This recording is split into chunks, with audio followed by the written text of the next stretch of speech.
Ladies and gentlemen, it is officially hate week. FAU, FIU, the Shula Bowl. It's coming back. Yes, it might not be in conference this time, but these two teams are out of conference, and I despise this FIU team. I hate everything about this little university down south that FAU completely owns. They dominate this rivalry. They've won each of the last 6 years. They are 16-4 in the last 20 years of the Shula Bowl. I don't even think it's a rivalry. It's just a domination. FAU dominates this little team down south, and I think we're going to see this winning streak and this domination continue throughout next year and the years to come in the future. Nixon, what do you hate about this FIU team? Honestly, their defense. Their defense right now looks extremely good. I actually had the privilege of interviewing Penn State center Nick Dawkins.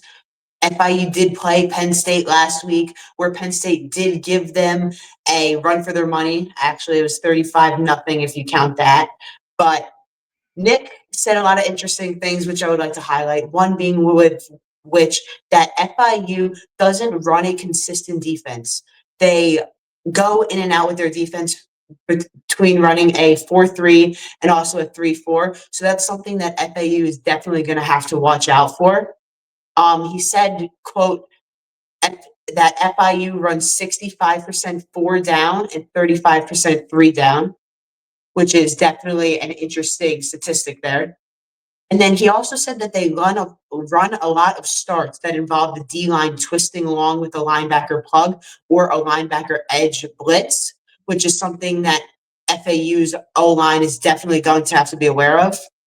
So overall, just really excited for this matchup and can't wait to see how this rivalry turns out. Yeah, 100%. And you shared a lot of great things about the FIU defense. They were able to hold Penn State to just 10 points in the first half, and that's a team who was the number 2 team in the country. Nixon, when it comes to just the school itself, the little school down south, if you had to pick one thing that you despise the most, not about their team, just about the overall program, all start, all go first. I hate, and I don't know why people such overrate them, their colors. I mean, FAU's colors are just so much better. It is super ugly to look at those Panther colors that they have. It's like I don't even know that color of their jersey, what it's called. It's just super ugly. It's that kind of, dark blue, like very dark blue. And FAU's their home jersey is red. They rarely wear the alternate blues. That dark blue, it really hurts my eyes to look at. Yeah. And that 305 that they rep, why are they even repping the 305? No one in Miami even cares about this school. They are Miami University, UM. They are 98%. No one cares about FIU in the city of Miami. And why do they think they're representing it? All they're representing is a very tiny community, which are all alums.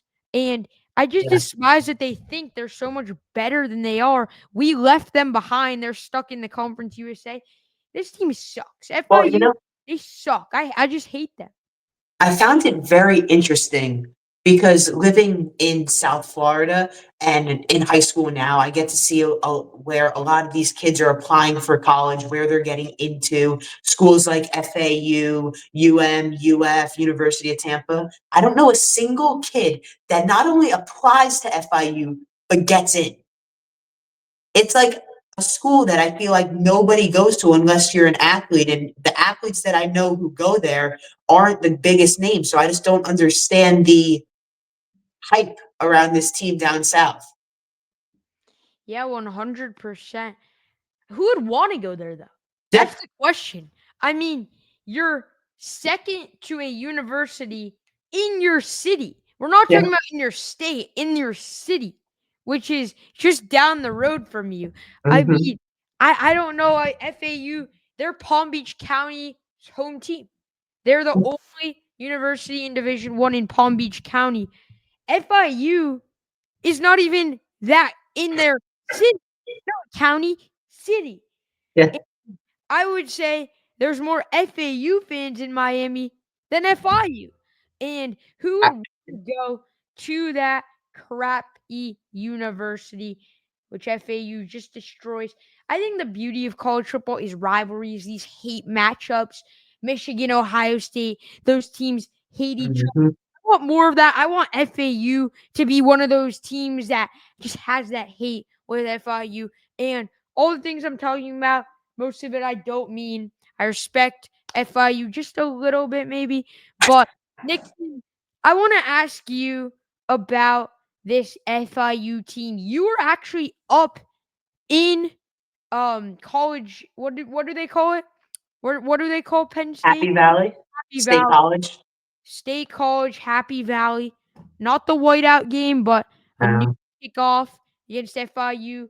First off, how is the environment? Did you see one single FIU fan? Like, do they even travel? And then what did you kind of see from that matchup with FIU? Are there any key takeaways that we saw from them? so first off, FIU definitely does not travel well. When I was there for my stay, I don't know if I saw more than 5 FIU fans, and I think they were all family of the players, which is something that is definitely going to be interesting in this matchup. Also, when I was there, I realized that FIU played a really good first half against this Penn State roster, which kind of caused the entire atmosphere of Beaver Stadium to calm down, which I think also fueled that FIU roster because they got in the heads of 110,000 fans. It definitely did because when you're a team who's 43.5 point favorites and you're only beating them by 10 at halftime, I watched a little bit of the game. FIU got the stop really early. They had it in Penn State territory. I think if you take the field goal there on 4th and 2, what was it? Then you get the momentum. You take the lead early, but they got shut out from there. Their defense did play well. But I want to cover a little bit about this FIU team's offense. And first off, I love the fact that only five people traveled, and those are family people. Only the rest of these players' families didn't even want to go up because of how much they thought they were going to get blown out by, which is sad overall if you are an FIU fan. And I feel for these players for sure. They put up a Now, great game. yeah, they did. They did play a very good game. But if you look at this offense, I think the main guy you have to look at is Keon Jenkins. This is a guy who is a pure runner at the quarterback position. He's going to use his legs a lot. He can get outside on the perimeter and escape the pocket, get first downs with his legs. If the offensive line gives him enough time and CJ Doggett, Bryce Langston, the interior guys for FAU, they're really going to have to be able to get after Keon because you have to bring pressure on this guy. If you don't bring pressure, he's going to escape the pocket. And I think most importantly, FAU's guys on the edge, Deshaun Batiste, Wilkie Denard, those guys are really going to have to blitz. Maybe even bring Tyler Stoltzky or Leon Hart, one of those linebackers, to come up there and blitz because you can't give Keon Jenkins time. He has quality receivers. They love to run the football. That's the identity of their offense. And K. John Owens is a guy we have to stop. The fact that he averaged over 5 yards a carry against the Penn State defense Yeah. just shows that he could definitely average 7+ against the FAU defense. And I think, yeah, we got to get pressure. Keon Jenkins, we know how they're going to be. When they pass the ball, he is going to be that backfield creator who can take it with his legs, but he is accurate. If I describe him, he's a Tua Tagovailoa, but more mobile. He's that lefty type of quarterback who I would say, he's definitely faster than Tua. And he doesn't like to throw the ball downfield that much. That's what I've noticed after watching his film. Would you tend to agree with that about Keon? And do you think he's going to give this FAU defense a lot of problems, Nixon? I mean, for sure, I think that's a great analogy. He's also not brain dead like Tua, but he's definitely going to give this FAU roster a run for their money, and it's just going to be really interesting to see how FAU's defense is going to be able to treat this offense. Yeah, I mean, interesting is gonna be a good word. I love that word to use because I feel like when you go to any game where you have a spread within 2 points, it's gonna be interesting because people rate these two teams very closely. I don't think they're closely at all. FAU has clearly dominated this rivalry. I think this roster is better than last year, and FAU demolished FIU last year. What was it? 50 plus points FAU won by. So it's the Shula Bowl. It's a big rivalry. A trophy is on the line in Miami this Saturday. We're going to get into a more in depth preview in the next few episodes. But Nixon, this is the first and only time you'll be on for the week being. So I want to ask you keys to victory. So give us one key to victory from FAU, one key to victory from FIU, and then your overall score prediction for the game. And I will be saving my prediction because I'll be on tomorrow with Hudson and Friday with Blake. Go ahead, Nixon. Yeah, so when I was interviewing Nick, he did say that he was in conversation with FAU Center as they are homeboys from home of Pennsylvania. And one of the things that he was pointing out to him was FIU's nose guard, Quaylen Hill, who is listed at 6 foot 320 pounds. That is a big guy at nose for FIU. And Nick said in order to handle him, he is going to need to keep his hands on the inside and communicate the twist with the D lineman, as Hill is a big threat when coming at the quarterback. And also, something that he mentioned was number 19 for FIU, Olasun Kondi Agunloye. Sorry, it's a tough one to pronounce. He said, quote, he is pretty good at running down the stretch, so they're going to have to be super communicative and have the eyes in their gap for all the linebacker plugs and downhill pressures from FIU's linebackers. So overall here, for FAU to have a good offense, they're gonna rely a lot on their offensive line and stopping the strong linebackers that FIU has. And then for FIU, they got to get to Velt Camp. If they can get to Velt Camp, we saw it in the first game when Velt Camp threw 4 interceptions. They got to get through the O line and to Veltkamp, put pressure on him, and see what that does for the rest of the game. But overall, I have FAU coming out of this one with we'll go with 35-14 victory here. Yeah, guys, sorry about that. Was having trouble finding the unmute button there. Technology these days. You know how it goes. 35-14. Obviously Nixon probably has the most insight out of us on FIU, just being able to watch them up close and personal. Definitely think that that's a possible prediction. Nixon, last question for you here on the show. I want to play this clip. And this is shout out to FAU Owl's Nest with the clip here. And this is FIU's head coach.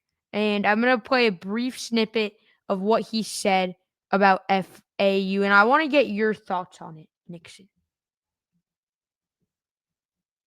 I told the guys today, we have signs all around this building that says "beat them." Right? We don't even say their name; like they don't earn that respect from us. But today is about beating us, about making sure that we fought that voice in our head today that told us it's hot, it's full pads, we're out there for 2 hours. Record is a reflection of the intensity of this rivalry.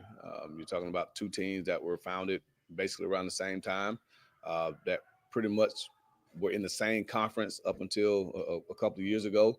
And there's a reason why we commit to playing each other every year. And of course, Coach Shula meant a lot to both programs. That speak to why this is a rivalry. If you ask anybody that sits in this room, they'll tell you it's a rivalry. I'm sure if you ask anybody about the road, they'll tell you it's a rivalry as well. So again, So as you could see there, and that's one clip, just one of many, where there's way worse about what he's saying. Um, I'm gonna pull last one up here, just up the Ken road. Levicka with the reporting here. Shout out to him. 10-second clip, guys. Bear with us.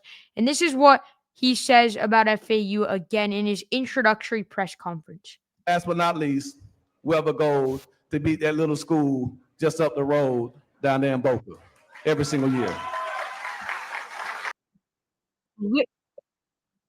Little school? Who are you Oh, calling a wait, little time school, out. Willie? Who are you Every calling a Willie school, a little school? This guy is about to get embarrassed. He's a first-year head coach. He doesn't know what he is going to have to face this weekend. Nixon, what do you think about Willie Simmons' confidence here? First-time head coach calling us little and saying that we don't earn the respect for him to even say our name.